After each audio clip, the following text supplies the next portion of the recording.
Hey, this is Michael Lindsay from Vinyl MX, and today we are doing a little bit of versus comparison between a stock 2022 Yamaha YZ250F and another 2022 Yamaha YZ250F that has pretty much everything that Yamaha through their aftermarket arm GYTR has available. The primary focus of this was the GYTR engine package they have, which is a complete cylinder head, cams, valve train, piston, ECU, air filter cage eliminator, and a full exhaust system that they put on the bike. This is something you can walk into your local dealer and literally purchase. So usually when we do a mod bike, it's got suspension, it's got something done in the chassis, different wheels, different tires. So this was heads up as we can possibly make it.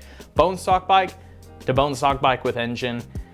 We even lap timed it and everything. Jacob Hayes ran through the majority of it with me, and actually, it was kind of interesting. You'd mentioned to me when we started that morning that you actually rode a GYTR kit engine is what you guys rode one of the years you were at Rock River, right? Yes, so in 2019 we did the outdoors with Cycle Trader, Rock River, and I want to say probably 3-4 rounds in, we just kept having a lot of different weird problems with the engine builder that we had, so we just got all GYTR stuff and bolted it on. I mean, literally just everything that you just said other than the eliminator kit and the ignition and pipe. We did the piston, the cylinder head, the cams, all that stuff. We just bolted it on, and the reliability was through the roof.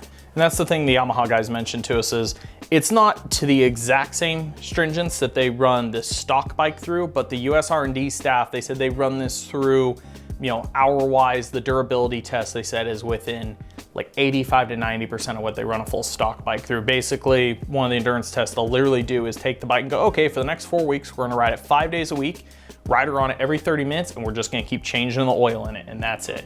And this stuff makes it through. So for Joe Blow, that's maybe up on the kind of on the fence between having a motor built by an engine builder, it's maybe a little bit, yeah, there's stuff out there you can buy that's gonna be higher up the power sheet than this, but there's also the question of how many parts you're throwing at durability. This is really clear from Yamaha that this stuff's gonna last.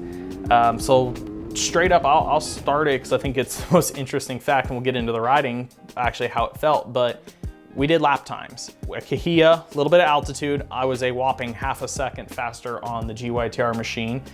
Jacob, I went back and looked, I hand timed it and we thought it was 1.5 seconds. I went back and looked at the Crossbox lap timers this morning. 1.9 seconds faster.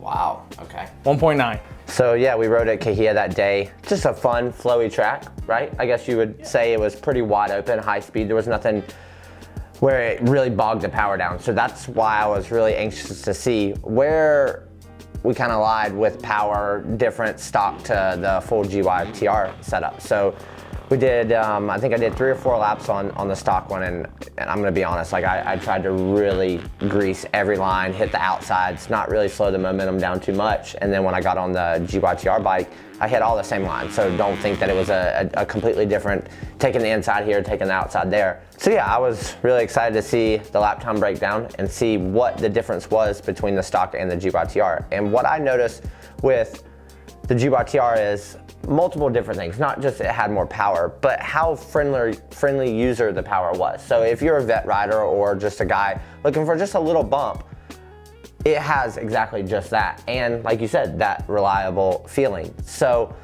when you roll it on out of the corner, what I noticed, it would allow the chassis just to settle just a little bit more. So at Cahuilla, it was a lot of flat cornering, no ruts, a lot of square edge chop, and it would just settle the chassis just a little bit as you accelerated through the corner to allow the suspension to be a little bit plusher, a little bit more pliable to where I could really corner out. So I felt with the GYTR motorcycle, I could corner better, which is weird because on the stock one, I felt like I could kind of manhandle a little bit more, but the GYTR was easier to get in and out of the corners, not only because of the power, but how it settled the chassis.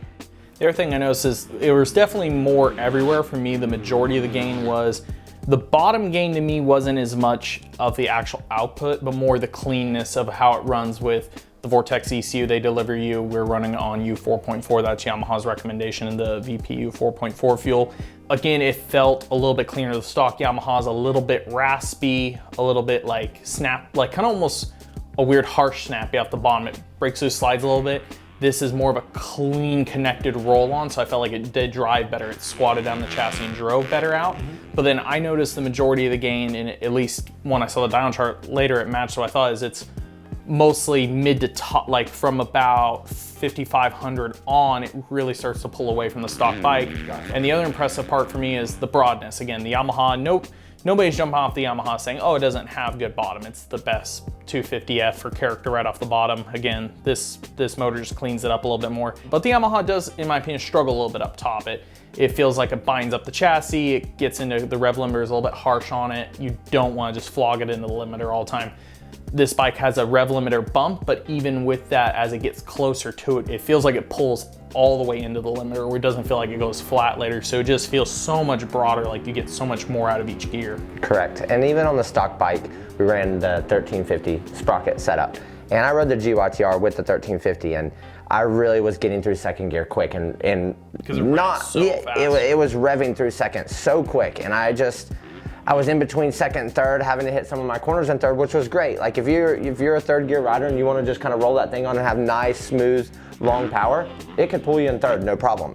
But I wanted to really use all of second, get to third, and see what it had. So we bumped the GYTR down to the 49, the 1349.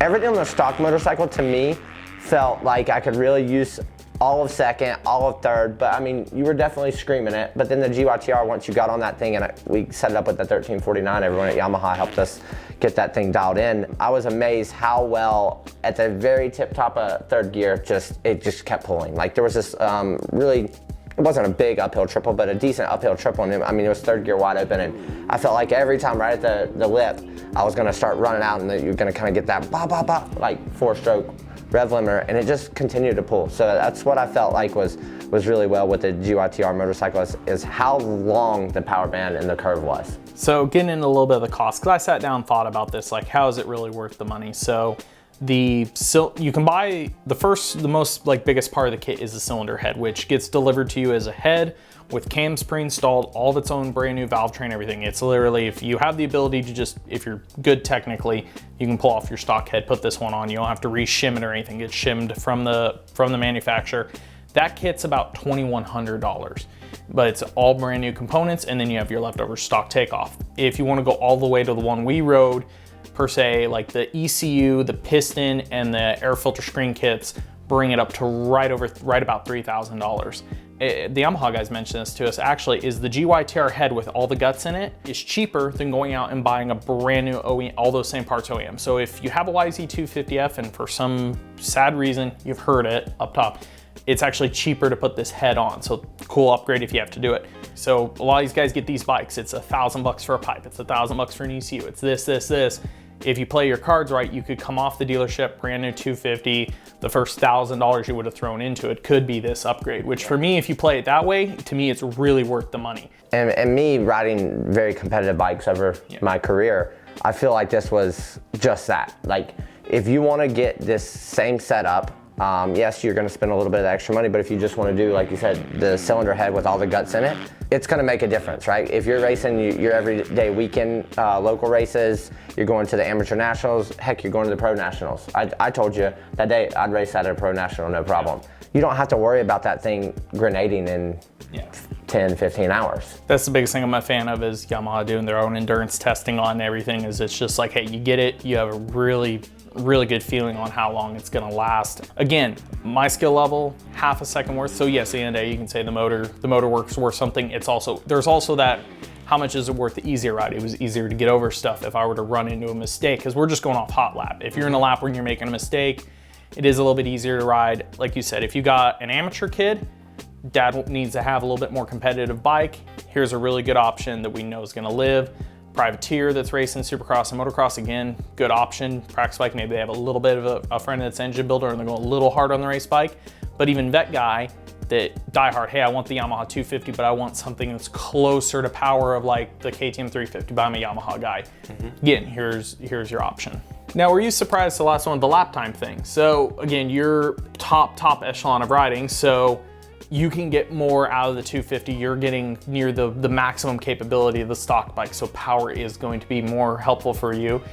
Did the lap time amount surprise you? Because I asked you before you got on it, how much faster are you gonna go? And you told me you thought you'd be 1 second quicker, and you were almost double that. Yeah, when I got on the GYTR motorcycle, I felt, like I said, comfortable on it all day, cornering. Some of the corners did have a little bit of an off-camber slope to it, so that is where that motorcycle helped me get in and out of the corner. And then when I came up to you and asked you, yeah, what was the lap time difference?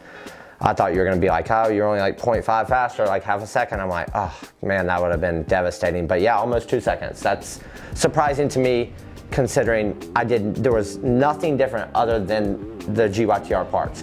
Stock chassis, stock bars, stock levers. I mean, everything was bone stock on the first bike.